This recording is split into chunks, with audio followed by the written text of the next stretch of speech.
behind that one, it feels, but I just wish I could put my hand through your hair one more time, Jenkins. Yep, that's me. And this guy right here, that's Suns Fan. He's my business partner and my best friend. Although, sometimes it doesn't seem like it. I thought you were gonna say I'm like that. greasy Yeah, head of I know, hair, that's what boy. I thought that's what. Anyway, in this moment right here, we didn't realize that right after this stream ended, our lives would spiral out of control. Let me tell you a story of how we spent 3 years of our lives building a Dota 2 custom game, and then we lost everything with a single click of the send email button. Then we embarked on a 2.5-year journey where we were building the standalone successor to that game. This is the story of Relic Arena. Way back in COVID times, Sunsfan and I started working on our first Dota 2 custom game, Ability Arena. This is footage from our very first playtest ever. Yep, pretty dog shit. But here is footage of a very popular variety streamer called Sing Sing Masturbating? playing our game 3 years later. At the point of this footage, Ability Arena had over 400,000 downloads and was the most popular game in the West. So yeah, how does a game go from this to this in 3 years? Well, let's start at the beginning. The idea was simple. Sunsfan really loved Dota 2 auto chess, but also really hated some things about it. And a fan favorite mode in Dota is called Ability Draft, which is a mode where you get to play Dota heroes, but you get to draft your hero's abilities at the start of the match. This mode comes with a huge risk. Draft dogshit abilities and you're stuck in a 1-hour match at the mercy of people who have actually drafted good and fun builds. So, what if we took the fun part of Ability Draft, which in my opinion is the draft, and the chill single-player vibes of Dota 2 Auto Chess, and then we blended it together into one game? That is Ability Arena. First, we prototyped it. The first version was genuinely unplayable. You could draft infinite abilities, so your heroes would constantly run out of mana, and therefore, people only drafted passives. And also, because abilities obviously combo together, you would have virtually no reason to equip abilities to more than a single unit. So, there was pretty much zero decision making in this version. Basically, it wasn't even a game.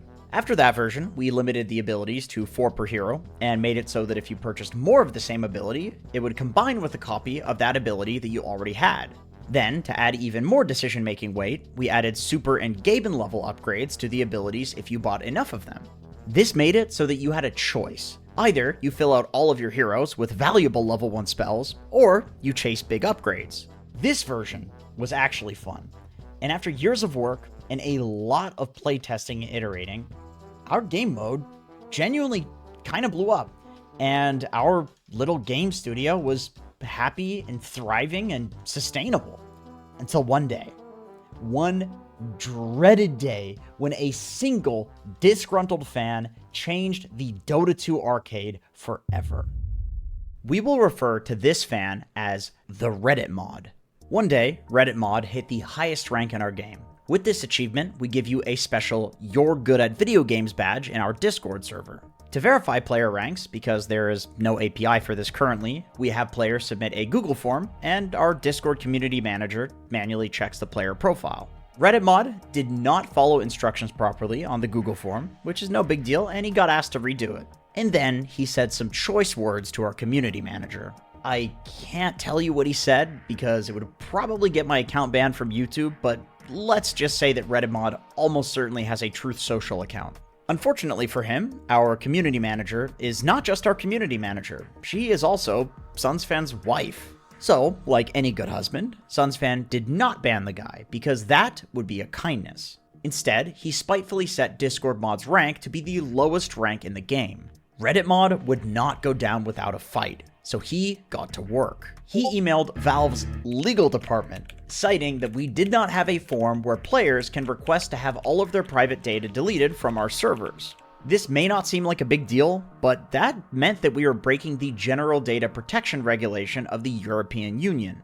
And that meant, more importantly, that Valve was breaking the GDPR, and Dota 2 could therefore be banned in Europe. So, we received a very polite but firm email from Valve lawyers, and they asked us to please follow the GDPR rules by providing this form, and of course, we happily obliged. But it wasn't over yet. We received a second email. Valve thanked us for clearing everything up and making the form, but asked us to please cease any form of monetization within our custom game because technically it breaks the Valve licensing agreement. We responded asking if maybe there was some sort of misunderstanding because every custom game has monetization. We told them, with this, you risk killing the Dota 2 arcade altogether. They responded, yes, we understand what we're doing. And we were cooked. Reddit Mod, unfortunately, was a very smart and well-informed villain. It's like in Dark Souls when somebody invades your server to fight you, but instead of 1v1ing you with honor, they run into some monsters, or they hide somewhere and then shoot you off of a cliff. Reddit Mod fought dirty, and he won. We could no longer afford to pay for the upkeep of the game, plain and simple. And not to sound salty, but to this day, other custom games still monetize. And I understand why. It's otherwise unsustainable. But technically, it's still illegal. And we didn't want to do that. So we were at a crossroads. And at this crossroads stood the most important character in our whole story. Our lead UI guy, although he calls himself the Chief Vibes Officer, is a Serbian gentleman named Buka. Well, I say he's Serbian, but he's not really. He's just from there, but really, he's a man of the world. Buka has founded countless big projects across the Dota 2 universe. For as long as I've known him, I have thought of him as a mad genius that simply does not operate like other humans. There was that one time where he called into a meeting from a prison in Thailand because he decided to fly there on a night out in Bali, but then he got thrown in a cell because he didn't have a visa. But he still made the meeting. And no matter what crazy shit he was up to, he would always show up with god-tier work. After the Reddit Mod incident, Sunsfan, Buka, and I were in Berlin for the ESL Berlin Major. Sunsfan and I, of course, were in the middle of a crisis, crying like babies. Buka was chilling. We all went out for dinner and spent the night theory crafting on how to solve this problem. Maybe we can make a Patreon. No, that counts as monetizing. Maybe we can look for sponsorship? You aren't allowed to have ads in an arcade game. We were fucked. Buka, being primarily concerned that the vibes were off, gave us one of the most motivational speeches I have ever heard. He said, in life, sometimes you're scared to do things, and you wait years to do it. Then, when you look back, you wish with all of your heart that you could have gone back and did it earlier. And if you could go back in time, you would plead with your past self, please do this thing, please stop being afraid.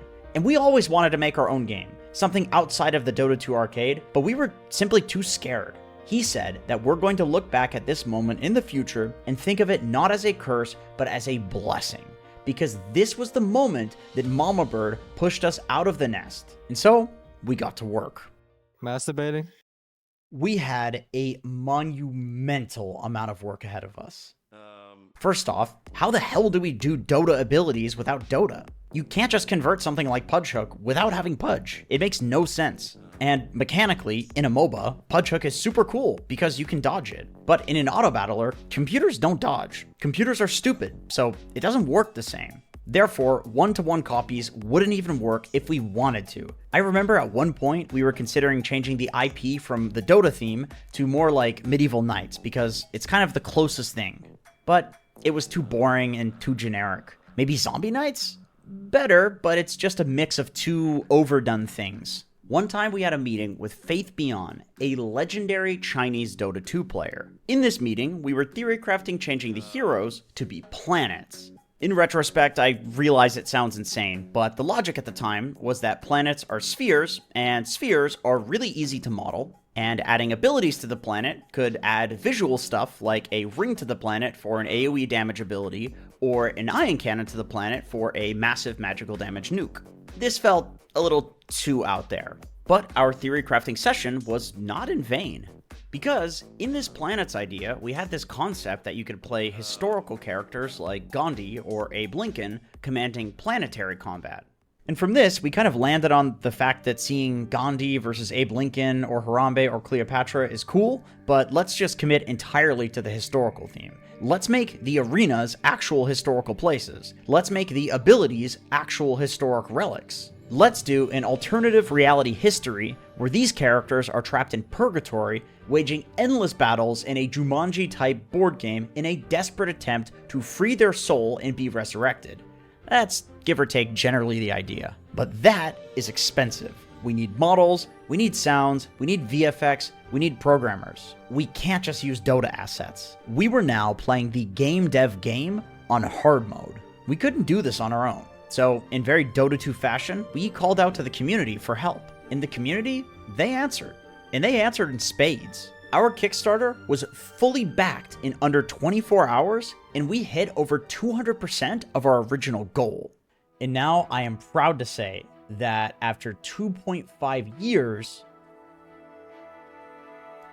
we are releasing Relic Arena. And I sincerely hope that it's something that makes the community that supported us proud, because we could not have done it without them. If you played Ability Arena, or if you didn't, you don't know what I'm talking about, the game has changed a lot since then in ways that I think are significantly better, but you can be the judge because the game is out. Relic Arena is out, and it's totally free, so you can download it. Please give us an honest review.